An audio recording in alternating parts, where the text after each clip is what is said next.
Қайырлы күн оқырман. Бүгін сіздермен дайын выкройкасы бар баска тігетін боламыз. Мен өзіме гобелен матасын алдым. Кожа замыш матасын алсаңыз өте жақсы болады. Әр детальдан 2 данадан выкройка шығарып алып, сол бойынша тігеміз. Қаттылық үшін біз әр детальдің бір бөлігіне осында дублерден жабыстырып аламыз. Әрмен қарай тігіске дайындаймыз. Бірінші кезекте біз 2 жан тігісін тігіп аламыз. Видеода көрсетіп отырамын. Жан тігісін тігіп алдым, 2 жағынан тігіске 1 сантиметр беріп, 2 жағында осылайша тігіп алып, оң жағына қарай беттестіреміз. Барлық бөліктерді тігіп шығамыз. Тек мынау ортасындағы бөлікті ғана, яғни белге тұратын бөлікті біз ашық қалдырып, оң бетіне аудару үшін ашық қалдырамыз.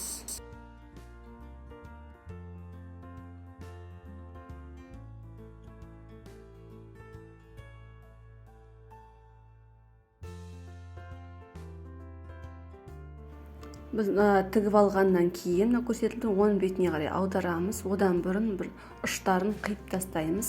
Яғни оң айналдырғанда біз әдемі көрік беру үшін осындай атқарамыз.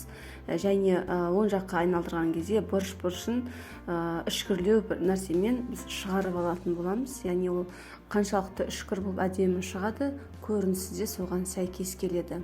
Осының барлығын шығарып алғаннан кейін жақсылап түкке бастырамыз.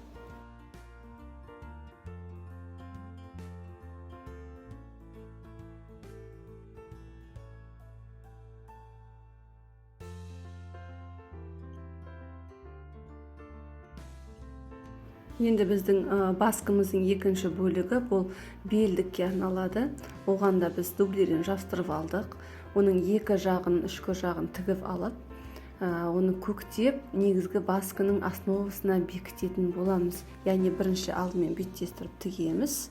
Осы видео бойынша көрсетіп тұрғандай, одан кейін оң айналдырып алып, оның да ұштарын жақсылап шығаратын боламыз. Одан кейін барып, негізгі бөлікпен белдікті алдымен көктеу тігіспен, одан кейін машина тігіспен тігіп алып, бір шетін ғана, ортасындағы бөлігін ғана ашық қалдырамыз. Сол бөліктен оң қаратып, оны қол тігіспен әдемілеп, білдіртпей тігіп жібереміз.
Баскымыздың негізгі бөлігі дайын. Енді біз алдынан бір-бірін байланыстырып тұратын бау тігеміз. Оны дайын баулар немесе ленталардан алсаңыз болады.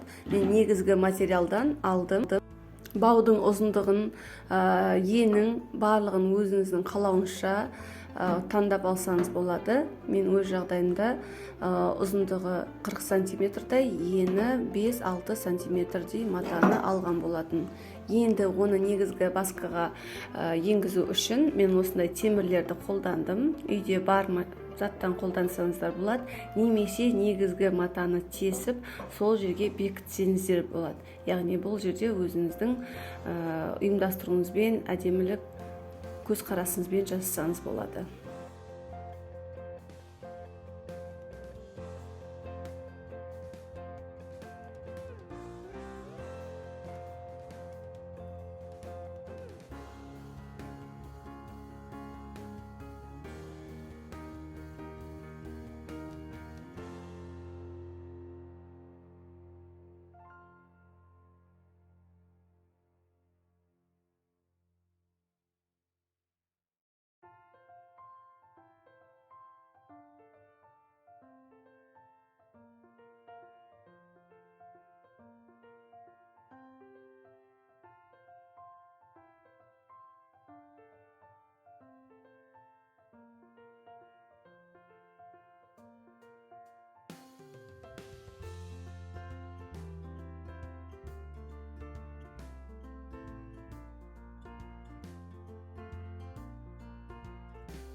Менде баскының бекіткіштері дайын. Енді соған осы бауды өткіземіз.